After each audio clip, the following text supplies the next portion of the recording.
Thank you all for joining us. My name is Lauren Brant, and I'm joined by Bill Peters. We're going to talk about the Oregon Trail Days coming up, which is celebrating its 100th year. So, what special events does the board of directors have planned this year? Well, we have a number of things that we're doing.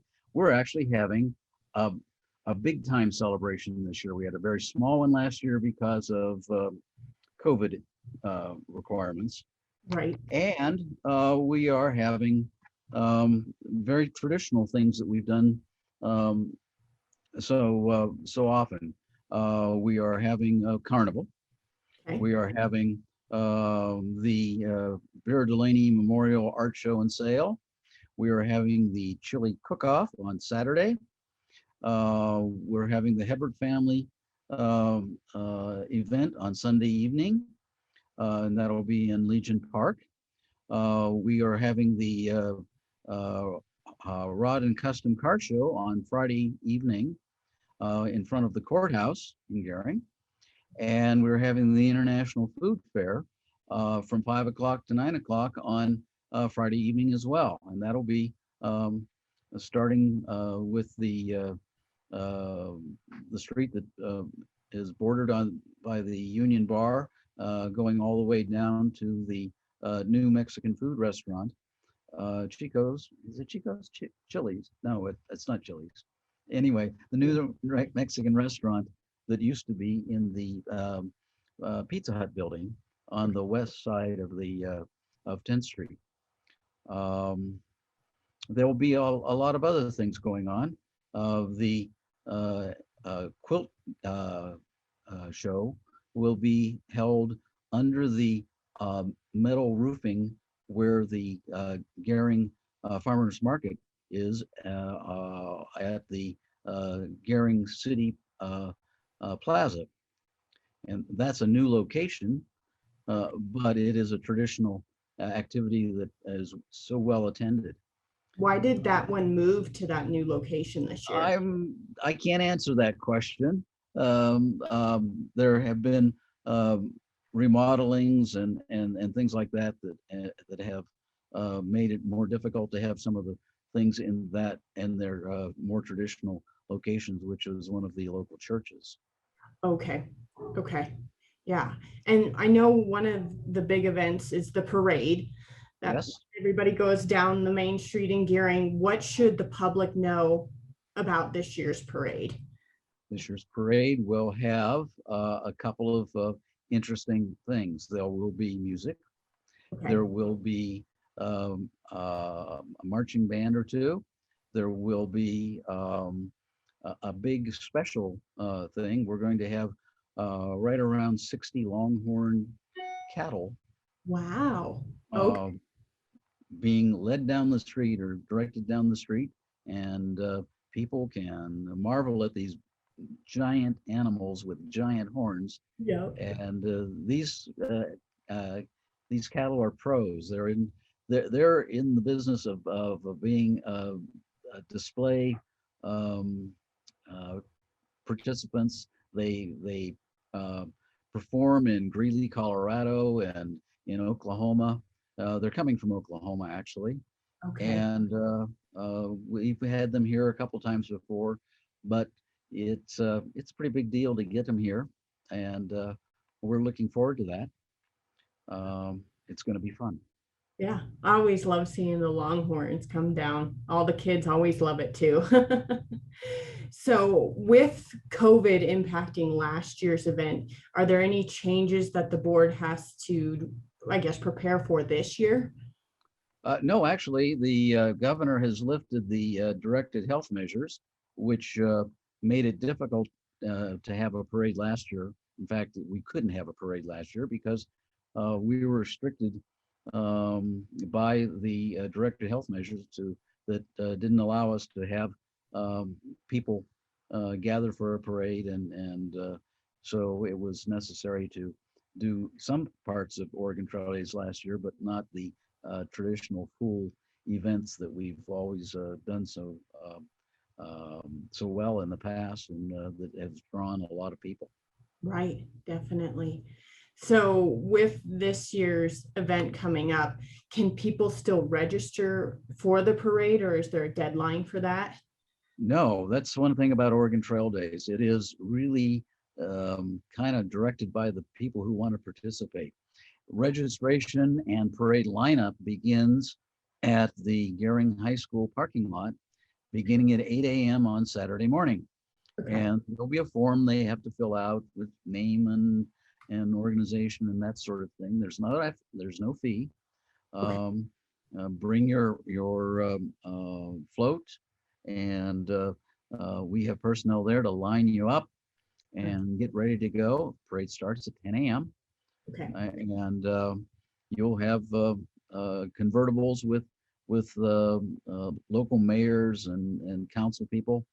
You'll have the traditional Deadwood stagecoach, which is an original stagecoach, will be used perhaps to haul a high-ranking government official. Perhaps if the governor decides he wants to attend, we'll Okay. we'll put him in that and then start off the parade. There'll be flags. There'll be a band, a marching band. There'll be the an original Conestoga wagon. It'll say Oregon Trail Days on it, and that'll be actually on a trailer being pulled through the streets rather than being drawn by horses. There'll be a couple of horse-drawn wagons, very traditional and very fun to see and watch.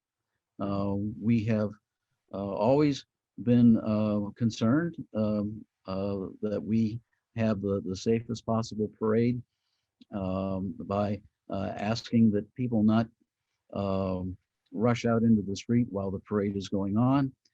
We don't allow the parade participants to throw candies toward the places where people are standing, because a lot of times people get focused on that piece of candy and aren't paying attention to what's coming up the street past them. And we tell the float people that we're not going to allow them to throw candies to people, because it presents a potential for a safety hazard, and we don't want that. Right. And isn't that part of Gehring city ordinance too, that you're not allowed to throw candy? I don't remember whether it's a city ordinance or not, but we're certainly, it's our decision, Okay. and we're running the parade, and we've said no. Okay. Gotcha. Okay. Yeah. And so you mentioned that there may or may not be a high profile person like the governor. Have we confirmed that, or when will we know for sure? We won't know for a while. Gotcha. Okay. Not as of today. That's put it. Not as of today. Okay. Hopefully soon then. Yes, we'll know one way or the other. Right, right. Okay. And then some of the other events are, sporting events where people can do running, Robidoux Quick and Dirties, a popular one, or the hill climb. Yes. How do people sign up for those? Well, they show up at the time listed in the brochure Okay. that is now being distributed, and will be distributed in the Star-Herald, by the way. Okay. And it gives a time when these events start, and the people to contact. And typically, you show up at 6 o'clock in the morning, and they give you a number to hang on your shirt, and the track gun goes off, and you make your way up to the top of the monument and back. And Yep. I'm sure glad that there's people that enjoy doing that, because it's going to be a warm one. Oh yeah. Yeah. I'm thinking mud volleyball might be good this year, because at least it'll be a little cooler with the water and everything. That's true. And there will be, and you couldn't see before, I'll point to, there is in the afternoon on Saturday, a horseshoe tournament. Okay. And that's in the Oregon Trail Park. Okay. Okay. Awesome. Is that new this year? No, it's been running for quite some period of time. And these people are really good at it. Okay. So come prepared then. Get your practice. Come prepare for some fun, and you'll see this isn't just tossing a rock around. This takes some skill. Right. Yeah, definitely. And then there's also a rod and custom car show. Where Yes. is that taking place at this year? That will be, as it has been in the past, in front of the courthouse on 10th Street. Okay. I think the cars arrive around 3 o'clock, but the show, I believe it begins at 5 o'clock. Okay. And come, look, don't get too close, Okay. but just enjoy the handiwork of a lot of people who've done pretty amazing things. Right. Right. And then I also saw on the website on Saturday, it says there's a family day at Five Rocks. What does that entail? I haven't looked at the website lately, so I don't know. The At Five Rocks, there's going to be the the um, the carnival. Okay. There will be the chili cook-off. There'll be Friday night. There'll be the Scaring City band playing. Okay. Um, a lot of things happen there, and so I'm not sure what the website refers to as Family Day, but Yeah. there'll be family activities. Even the after the kiddie parade on Friday morning, there'll be games, kiddie games in the park. That would be Legion Park, Okay. and it'll be cooler. It's 10 o'clock in the morning. It'll be cooler than it will be later. Right. I'm I'm thinking. Yeah. And the kiddie parade is usually right before the main parade. Is that still how it is? No, the kiddie parade happens after it happens on Friday morning at 10 o'clock. Okay. And the regular parade is on the big parade is on Saturday morning at 10 o'clock. Okay. Okay. Awesome. That works. And then what do you want the community to know about this 100th year celebration, about maybe the history of Oregon Trail Days? Well, I'd like you to be able to convey, and perhaps this interview will convey, that Oregon Trail Days began as a result of people wanting to celebrate and honor the people who are descended from those people who came through and actually founded this area, settled this area, um, it being on the Oregon Trail. And so in the 20s, people got together and arranged for a celebration that included picnics and a number of other things. And that kind of morphed into Oregon Trail Days as a big activity. And the original activity is now essentially the Old Settlers Luncheon that occurs on Friday and Saturday at the Gehring Civic Center. And those people who have been here for 50 years, they're known as half-century people, and descendants of the old settlers can register if they've lived here long enough or they're related in some fashion there. And there's a luncheon. There'll be some entertainment. There'll be a speaker. Fortunately, my job is effectively limited to being an MC to some degree.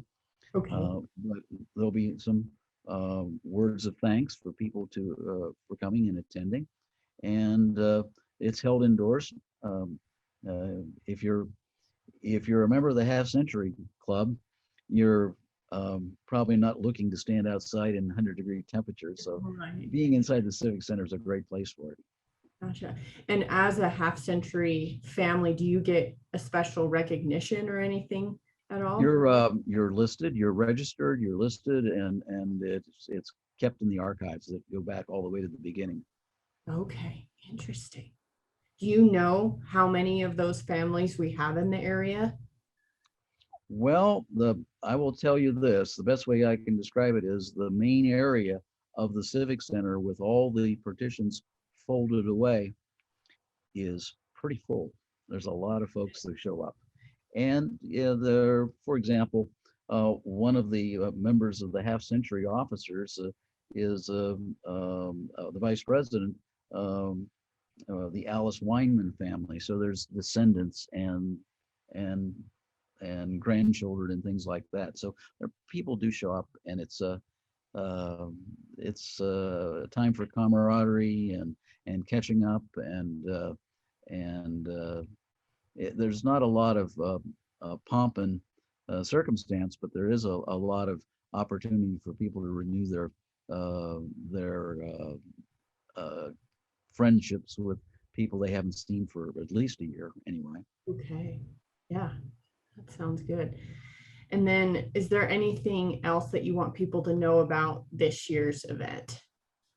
Well, we're certainly glad that we're going to be back doing the big activities that we've done before. The parade, we are hoping, and we think there's going to be a lot of folks with floats this year that kind of saved up from last year's thoughts. The theme of the Oregon Trail Days parade is celebrating 100 years of our legendary past. And so John Ewing, who is the chairman of the parade, is looking forward to people coming out and perhaps going back with themes about Oregon Trail Days and the development of this area. And believe it or not, there's prizes, best in various categories, and the prizes come with not only a very large a bow and a disc signifying which division and which place that organization won, but there's also some cash money that gets paid for the first, second, and third places. So if you had an incentive to put a float in the parade, maybe you do now. Yeah, maybe that's it. So once the parade is over, will the judges announce the winners right after so that people can get that cash and those? Well, the way this works is this: the people who are organizing the parade will determine first, second, and third. There'll be an announcement of that, and in just a couple of days, checks will be mailed out. But we're not going to do it that afternoon. Gotcha. I wasn't so sure. many other things we're doing. So, gotcha. okay. That sounds good. Well, it's very exciting for sure. And I'm very excited to, like you said, that all of the events are back this year and you're not having to downsize anything. So definitely looking forward to that. And then if people have any questions or want more information, is the Oregon Trail Days website the best source? Well, the website is actually being upgraded, so some of the things should be accurate, and if not, we have the brochures which are accurate, and they're going to be out in a couple of publications. Look there, and after the 1st of July, you can call the Oregon Trail Days office if you have questions, and that number is, I believe, 436-4457. Okay. Okay. That sounds good. Awesome. Well, thank you for taking some time to shed some light on what's going to be happening for the 100th celebration of Oregon Trail Days. It's going to be very exciting, and I hope everybody comes out and really enjoys it, and makes it something special. So, well, I'm certainly pleased to have had a chance to talk about it, and we welcome everybody, and thank you for putting this out on media, and tell people to watch their Star-Heralds, because there'll be ads, and actually our brochure will be in the Star-Herald as well. So that'd be a very good source. Good. So keep an eye out for that then. Indeed. Well, thank you all for joining us for another episode of Table Talk. I've been Lauren Brant, representing the Star-Herald. Tune in for another episode next week.